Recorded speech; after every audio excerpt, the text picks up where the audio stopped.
Lilith da deusa poderosa rainha Má Maria Fernandes. E Deus criou o homem à sua imagem. A imagem de Deus o criou. O homem e mulher ele os criou. E Deus os abençoou, dizendo: aumentem e multiplicai-vos, e enchei a terra, e subjugai-a, e dominai sobre os peixes do mar, e as aves do céu e todas as criaturas vivas que se movem sobre a terra. GN 27, 28, a figura de Lilith tem sido objeto de inúmeras representações desde pelo menos segundo milênio AC, mas principalmente desde o início da Idade Média. Depois de ser retratada na literatura medieval judaica como a rainha do inferno, esposa de Samael, ela foi usada tanto por judeus quanto por cristãos para representar a encarnação do mal. Para cristãos, ela se tornou a própria tentação e foi muitas vezes representada, na pintura e na escultura, como a serpente que levou Eva ao pecado. Os românticos do século XIX também escolheram Lilith como motivo em suas pinturas e poemas, e os séculos XX e XXI reviveram seus mitos através de ocultistas, escritores, produtores de cinema e músicos. Ela até deu nome ao primeiro jornal feminista judaico, fundado em 1976, Lilith Magazine. O fascínio sem fim que ela parece proporcionar, ainda hoje, no nosso mundo secular e racional, parece bastante curioso, por isso proponho revisitar e questionar o seu papel e funções como a primeira mulher criada na Terra e a primeiro ser humano que ousou exagerar no propósito de sua criação. Lilith é mencionada pela primeira vez na literatura suméria, onde é chamada de Dime. Vários autores veem uma breve menção dela no Épico de Gilgamesh, em que ela foi identificada com o demônio que mora dentro de um salgueiro, Graves e Pataí 82. Mais tarde, ela foi encontrada na antiga Mesopotâmia, como um espírito do vento, Lilitu, ou como um dos as filhas de Anu, chamadas Lamashtu ou Lamartu, que se dizia ser o mais terrível de todos os demônios femininos. Ela matava crianças, consumia carne e sangue humanos, devastaram plantas e sujaram rios e riachos, causaram pesadelos, abortos espontâneos e trouxeram doenças. Na Babilônia, uma classe especial de sacerdotes, os Ashiku, era empregado para derrotar seus efeitos prejudiciais. Este demônio também foi dito que corresponde à Universidade de Lisboa, Centro de Estudos Clássicos e Centro de História. 734 corresponde a Gu, um dos mitos árabes pré-islâmicos. Ela foi retratada em amuletos como uma figura feminina com cabeça de leão ou pássaro ajoelhada sobre um burro, segurando uma cabeça dupla serpente em cada mão, e cães ou porcos amamentados em seus seios, Ginsberg 588. Em antigas fórmulas de encantamento, é feita referência a Lilith no plural, como espíritos do vento ou demônios, em vez de um demônio específico. Uma das maneiras de superar seus bruxaria consiste em agarrá-los pelas tranças ou pelas tranças. Alguns autores veem na Lilith mencionada na Bíblia, Is 34, 14, o demônio correspondido na língua judaica literatura para Samael. No entanto, esta posição tem sido criticada sob o argumento de que Lilith em Isaías se refere a uma espécie de pássaros que habitam os desertos do Egito e Palestina, talvez sugadores de cabra ou similares, o que provavelmente justifica a posterior tradições que afirmam que Lilith era uma vampira, Opeu de 430-440. Um dos tratados da Mishnah 2 parece ter emprestado a imagem da antiga deusa das trevas, retratando-a como um espírito maligno do vento, um espírito noturno, ou um demônio com cabelos longos, asas e rosto humano, com os quais as mulheres devem ter cuidado. Como o terrível coruja diz 34, 14, Lilith morava nas ruínas ou espreitava nos desertos, esperando para atrair e condenar jovens que viajavam sozinhos. Ber. Treza, Shab. 151b, Ter. 100b, Nid. 24b, Zoar I, XVI 34b, 3. Na Idade Média, um escrito anônimo datado do século X, Lê Zoar 667, conhecido como o Alfabeto de Ben Sira, 4, contava a história de Lilith, cujo mito entrou no folclore judaico, provavelmente explicando o costume generalizado de usar amuletos nos berços dos bebês para proteção contra seus poderes. A história é a seguinte: Lilith foi a primeira esposa de Adão, criada da terra ao mesmo tempo que ele, GN 1 e 27, 28.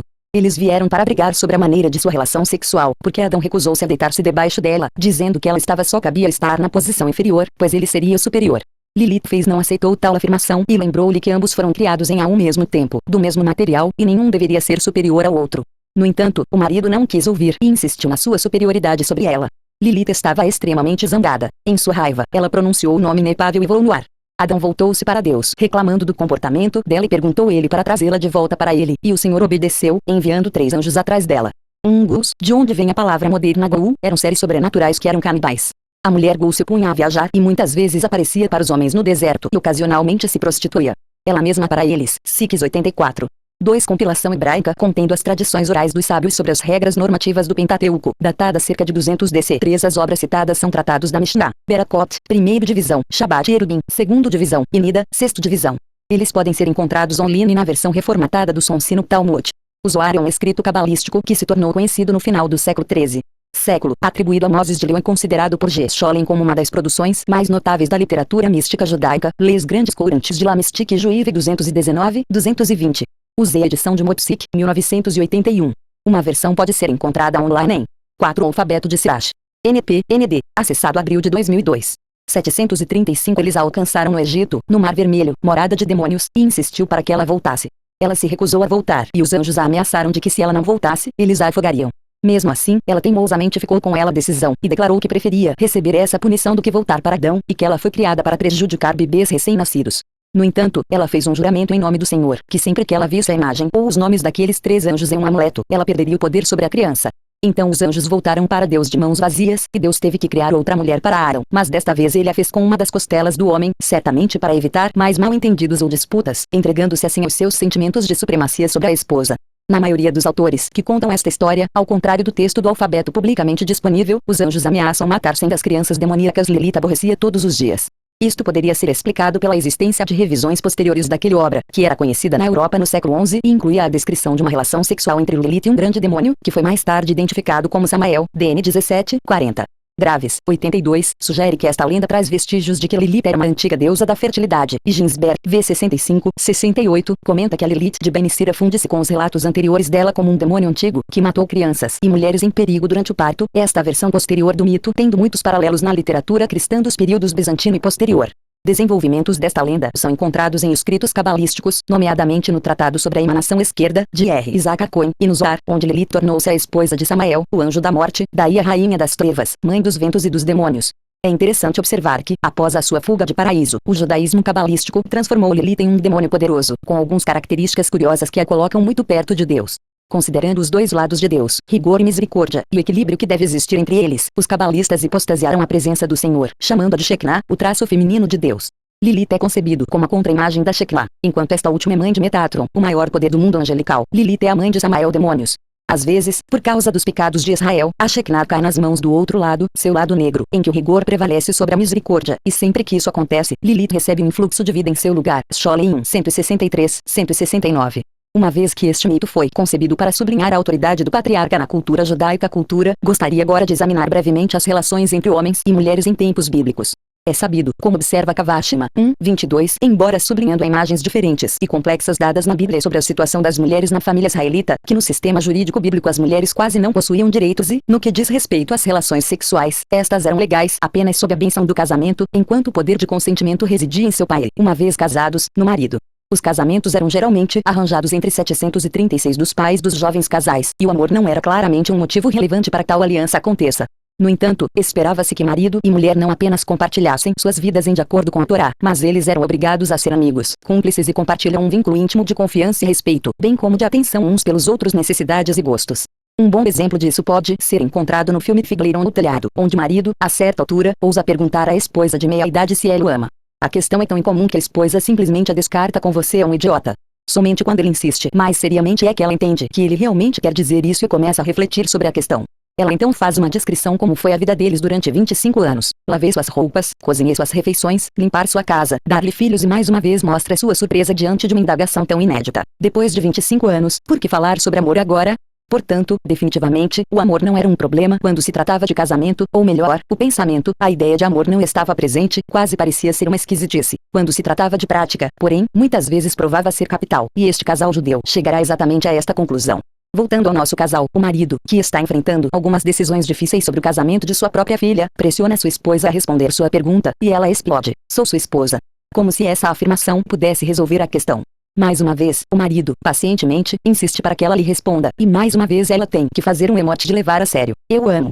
Ela então retoma suas lembranças, desta vez falando sozinha: "Há 25 anos convivo com ele, brigo com ele, passou fome com ele, durante 25 anos minha cama é dele. Se isso não é amor, o que é?"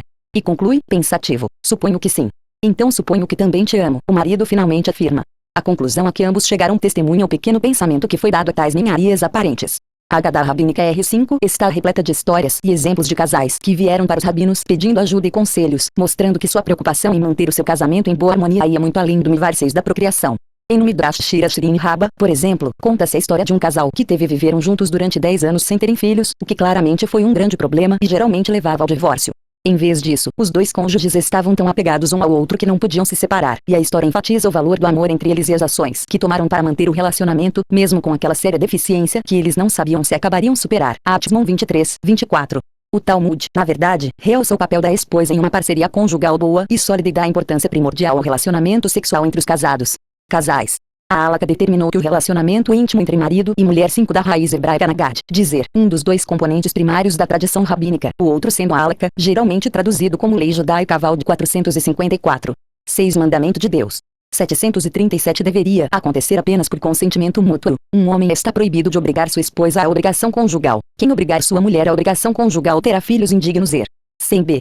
Se um dos cônjuges sentisse qualquer animosidade contra o outro por qualquer motivo, eles deveriam abster-se de ter relações sexuais. Relação sexual, e o mesmo deveria acontecer se, por exemplo, a esposa estivesse dormindo ou bêbado.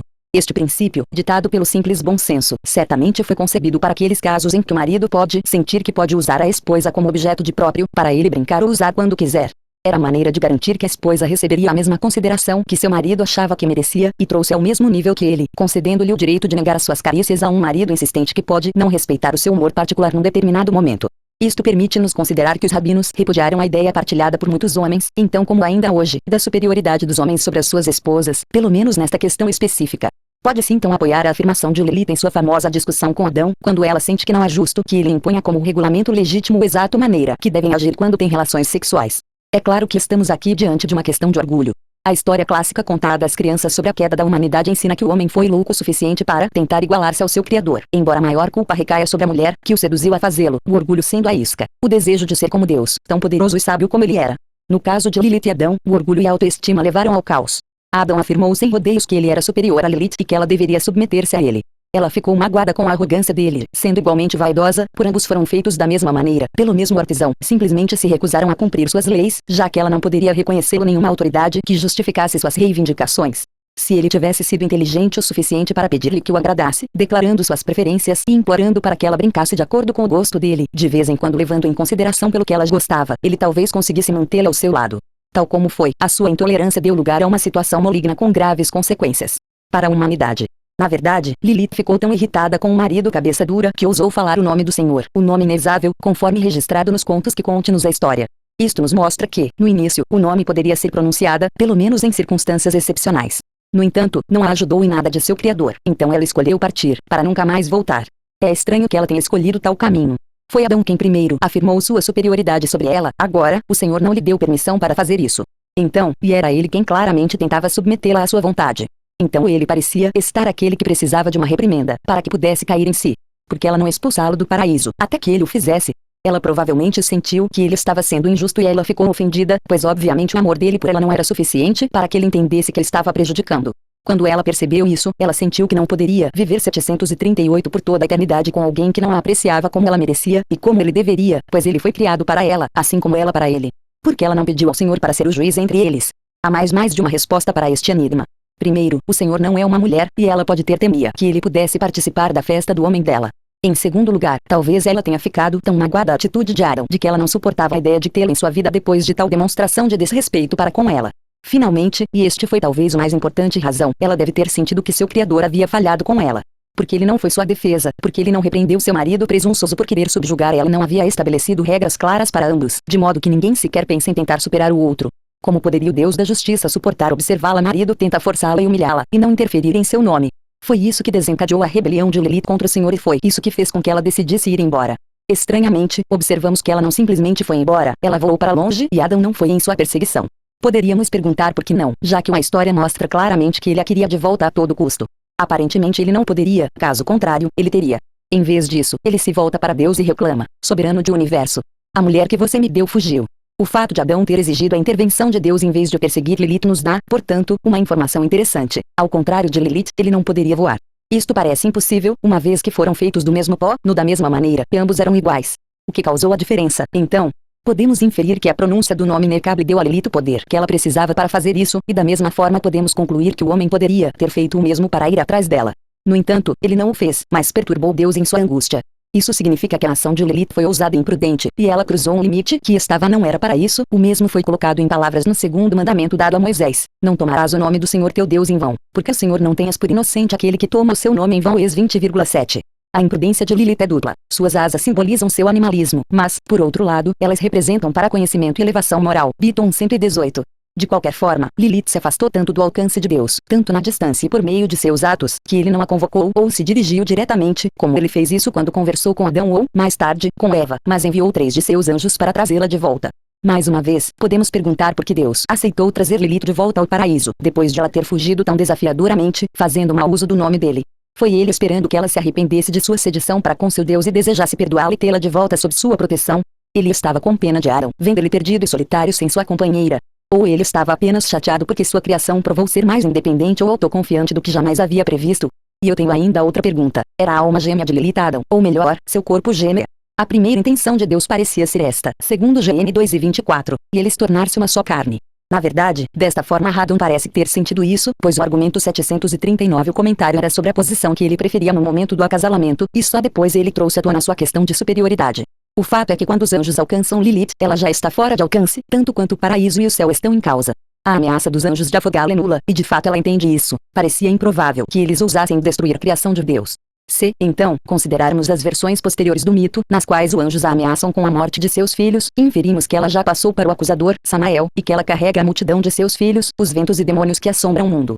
Mesmo assim, eles a aceitariam de volta com eles. Então parece que ela ainda poderia ser restaurada à graça, e Deus ainda esteja disposto a perdoá-la, muito menos ao seu marido desolado. Apesar de Deus misericórdia sempre perdoadora, no entanto, Lilith persiste com uma recusa total de seu amor e indulgência. Em vez de se submeter ou arriscar novamente a decepção, ela proclama a sua liberdade e afirma o seu recém-adquirido poder de medo e destruição, embora ela seja forçada a reconhecer a supremacia de seu Criador ao concordar em fazer o pacto com seus mensageiros.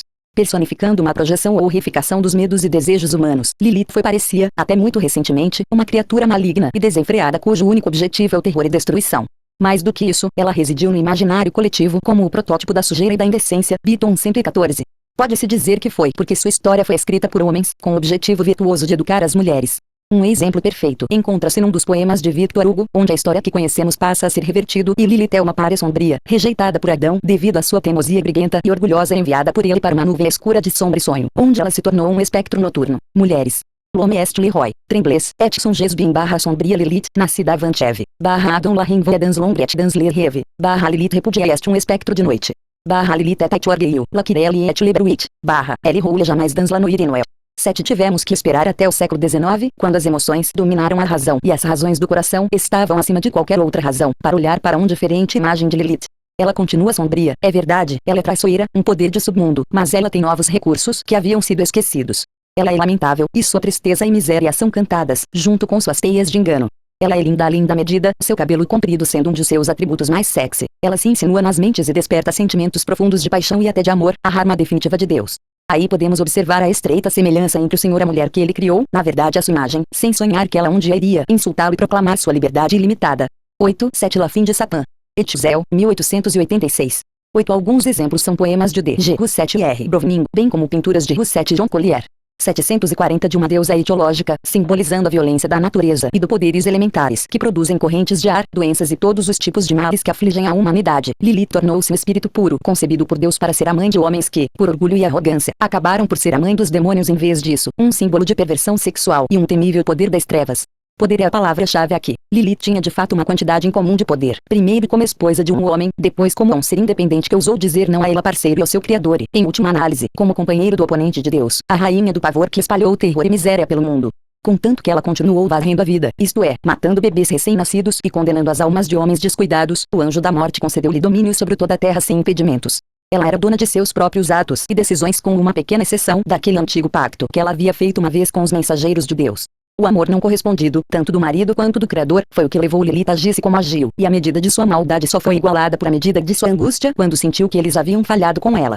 O mundo dela era despedaçada, sua razão naufragou. Ela teve que começar de novo e forjar uma marca novo modo de vida, de tal maneira que ela nunca mais corresse o risco de ser decepcionada. Ela é a primeira mulher que permitiu que suas emoções se misturassem com um mandamento tão simples como frutificar e multiplicar-se e encher a terra. Gn 1:28. O Senhor não deu instruções especiais sobre sentimentos, mas apenas ordenou Adão e Lilith procriem saudavelmente e sejam felizes entre todas as coisas que ele tinha dado a eles. Foi ela quem excedeu em muito suas instruções, e não só ela trouxe sobre o medo e o caos no mundo, mas também acrescentou novos atributos à humanidade, as emoções, que exibiu e soltou, dando assim um novo significado a relações entre homens e, sobretudo, entre marido e mulher. O que distinguiu Lilith de todos os outros seres criados por Deus, com uma exceção de seu segundo marido, Samael, foi que ela foi corajosa o suficiente para usar toda a força do poder concedido a ela, quando ela não deveria faça isso e até mesmo o teste além de qualquer previsão razoável. A força que a levou a tais extremos estava o amor, o mesmo amor citado na Bíblia em Cânticos 8:6. Pois o amor é forte como a morte, a paixão feroz como a sepultura. Seus flashes são flashes de fogo, chama furiosa. Deus concedeu a Lilith sua natureza dupla, seu lado positivo como seu lado negro. Assim ela continha a beleza e o poder da criação, a força de felicidade e o conhecimento arcano e a sabedoria que veio a ser o motor de tão muitas obras produzidas pela criatividade humana. Ela transformou esses atributos em ódio violento e destruição, desperdiçando assim a harmonia que o Senhor havia planejado para sua criação. Lilith personifica o Citrahara, o outro lado, herdado do Criador, incorporando os sentimentos e emoções mais sombrios dos homens, enquanto mantém beleza e poder do lado positivo, uma imagem completa de Deus na Terra. 741 Bibliografia Atismon, Arnon. A Mulher Sábia de Saída. O diálogo silencioso entre Agatha e Alaka sobre mulheres e casamento. Revisão AJS 35, 2011, 23, 34. Beaton, Michelle. Lilith ou La Première Eve. Um mito juif tardif. Arquivos de Ciências Sociais de Religiões, 35 anos, 71. La Théologie de la Liberation em Amérique Latine, 1990, 113, 136. Disponível em, acessado em maio de 2012. Dan, José. Samael, Lilith e o conceito do mal na Cabala Primitiva. Revisão AJS 5, 1980, 17, 40. Disponível em, acessado em maio de 2012. Ginsberg, Luiz. As Lendas dos Judeus, IV Trans. Henrietta Szold. Filadélfia, O Judeu Sociedade de Publicação da América, 1988. Graves, Robert Rafael Patai. Lee Smith Zerbox. Trad. Jean Paul Landais. S.L. Fayad, 1992. Acoin, R. Isaac B. Jacob. Tratado sobre a emanação esquerda da Cabala Primitiva. Ent. José Ban. Trad. Roberto. C. Kenner. Nova York, Paulist Press, 1986, 172, 182. Disponível em, acessado em maio de 2012. Ofeld, J.M. As Duas Esposas de Adão. Boletim do Museu Metropolitano de Arte 26, 10, 1968, 430, 440. Hugo, Vitor. La Fin de Satã. S.L. Etzel, 1886. Black Mask Online, 2001, 106. Disponível em, acessado em janeiro de 2012. Kawashima, Robert S. Poderia uma mulher dizer não ao Israel bíblico? Sobre a genealogia do direito status na lei bíblica e na literatura. Revisão AJS 35, 2011, 22. Disponível em, acessado em março de 2012. Mopsic, Charles, Trad. Lesoar, tomo 1º. Lagrace, Editions Verdier, 1981. Scholem, Gerson. A Cabala e a Mística Judaica. Trad. Pedro F. Leal. Lisboa, Publicações de Quixote, 1990. Les Grandes Courantes de la Mystique Juive. Paris, Payot, 1977. Six, Egerton, org. Dicionário de Mitologia Não Clássica. Londres/Nova York, J.M. Dentisons. LTD/E. P. Dutton e Co. 1977. O Alfabeto de Sirach. SD. Disponível em, acessado em abril de 2012. Valt, Estevão. Haggadah ou Haggadah Enciclopédia Judaica, 1 Alp, 2 Ed. Ent. Fred Skolnick L. Detroit, Nova York, São Francisco, New Haven, Waterville, Londres. Thomson Galley, 2007, 454.